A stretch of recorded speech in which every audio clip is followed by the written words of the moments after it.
We asked, they answered. BG3.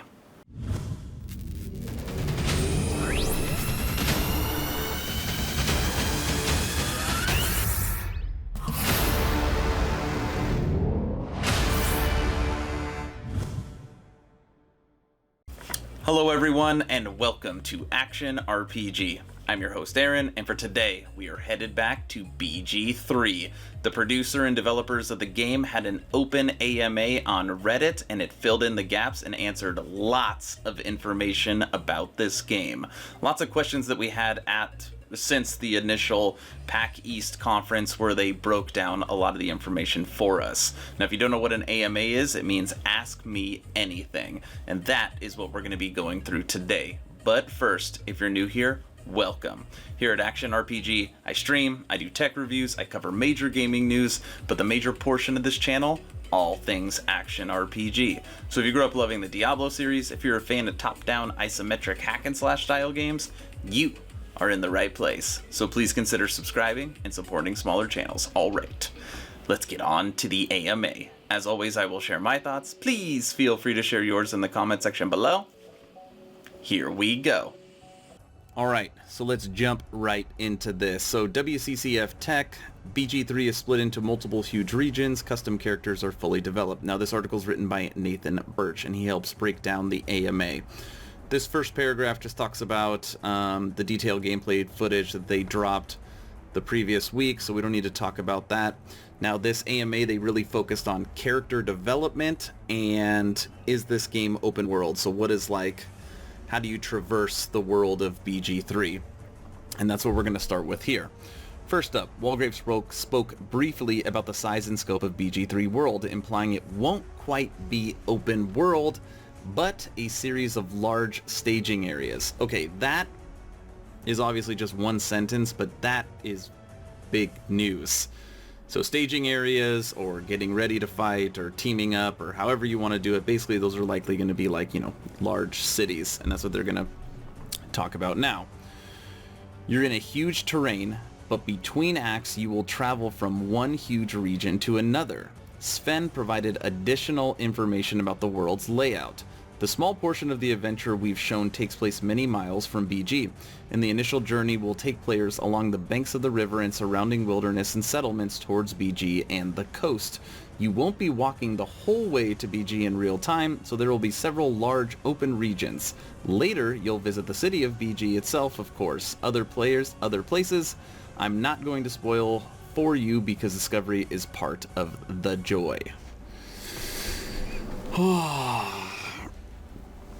You know, when you're talking about a role-playing game, it's different than an action RPG. Obviously, you're on action RPG. It's one of my favorite it is my favorite genre of game, but normally there is a path you follow. It's not an MMO, it's not an MMORPG. It's not a role-playing game where everything is kind of like you can do whatever you want. This is saying that this is not an open world game. So you will have to follow the path of the story, which I guess that's how the previous titles were, but I mean, it's black and white. You're going to have staging areas and cities that you'll discover along the way, but it will not be an open world game. Okay, one subject that was clearly of concern to fans participating in the AMA was custom characters. Of course, D&D is all about rolling your own character, but the BG3 demo we saw focused on predetermined origin character. So the question is, will custom characters have the same depth as origin characters, or are you better off playing with Larian's creations? This is a great question. I actually made 4 or 5 videos about BG3 when they were at the PAC East conference, and my biggest video was all about character creation, because exactly what they were saying. It did not talk about anything about creating your own character, and if you did create your own character, what kind of customizable options would you have? Answer. This is our campaign.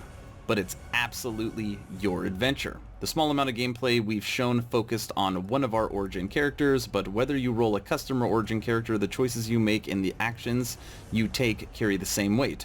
In BG3, origin characters are basically full-fledged companions that you can optionally play. Even if you're not playing as an origin, you can explore their backstories and personal quests by having them in your party.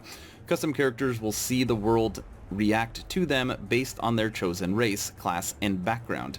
Creating a character gives a sense of who you are, but the heart of the game's reactivity is based on what you do after character creation.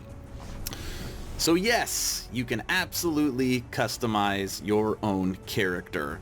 And what they are saying is, what they kind of alluded to a little bit, is that your actions will determine who your character is and how the environment around you will react to it. So that is great news. And if you do want to explore one of probably the 1,000 different origin characters that they have, you will be able to do that as long as you have those characters in your party. I like it. Writer Adam Smith provided some more details on how Larian is handling custom characters. This isn't DOS2. In BG3, custom characters have a much stronger connection to the world and the main arc of the story. Whether you're from BG, further afield, or somewhere else entirely, the campaign is much more reactive to your actions. When we say there are serious consequences for your choices, we really mean it. And as you move through your adventure, you'll discover line quests and stories that relate directly to your character's role-playing and things that you've done. We're confident that you won't feel shortchanged in terms of narrative and depth if you choose to play custom character. We love our origins, but this campaign is built for you.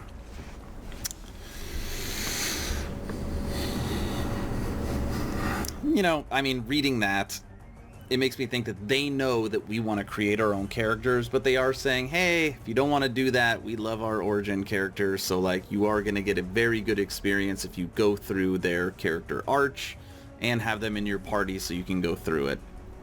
So it kind of feels like they want you, they probably put so much time and effort into those characters that they do want us to explore their backstories, which is fine. Speaking of customs, it seems like BG3 will have quite a deep character creator. After you select a race and a class, you can be all set and ready to go, but if you want to, you can dive in deeper and change all the abilities, spells, skills, cantrips, and custom visuals. You will be able to select a face type, hairdo, facial hair, skin color. I cannot give numbers or details because it's still a work in progress, but there won't be sliders. We will have more diversity in creation than in any game we've done before. I'm going to read that sentence again. We have more diversity in creation than any game we've done before. You'll be able to mix and match a wide variety of defaults to create something unique. Thank you, Larian Studios. That is literally exactly what we were looking for. I mean, I don't know if I can think of any game in the history of gaming where if it was between a pre-made character or me making my own, I picked the pre-made character. I mean, I don't know, ever. You always want to have a sense of identity in the person that you create, someone that you connect with because you made them. Like, I don't know. It's interesting. Back to origin characters, it sounds like there will be quite a few of them, and it doesn't just end there. You'll also be able to recruit more generic mercenaries on your team. We are trying to make all characters with backstory available as origin characters. Other than that, you will be able to recruit generic mercenaries and customize these. We're also planning to allow you to build a custom party from the character creation screen, though that most likely won't be present in early access from the get-go. That makes sense. Whenever a game's in early access, we know that it's not going to drop with everything. It'll go early access, it'll continue to go till it's beta, and then it'll drop. Those were the main things covered during the AMA. A couple other quick things. Will modding be available for the launch? We're focused first on developing and finishing the main campaign. Once we have some space, we can talk about that. What's the initial level cap going to be? We're planning to cover levels 1 through 10 in full release. those were the main things. Will all D&D classes be available at launch? Yes, all classes from 5e Player's Handbook will be included at launch. In early access, you'll be able to play as a cleric, fighter, ranger, rogue, warlock, and wizard. So yeah, lots of really good information on this. So, to summarize, the game is not open world, okay? You will follow a path for your RPG character, and there will be staging areas that will most likely be very large cities, and that's where you'll have your, you'll have your bars and your hotels and your people playing music and whatever they want to put into the game. I'm sure the cities are going to be awesome, and you won't even have to do anything but kick it in there if you want to. But it is not open world where you can just go explore, the environment freely to whatever end you want. And when it comes to player creation, yes, you can completely customize your character, and you can completely customize your party. So you can have multiple custom characters if you want, but they're going to push you to play the origin characters because they have put so much time into it. And I think lastly, your character's choice will change the environment around you. So they are pushing big into player choice so that, your character acts as you want them to.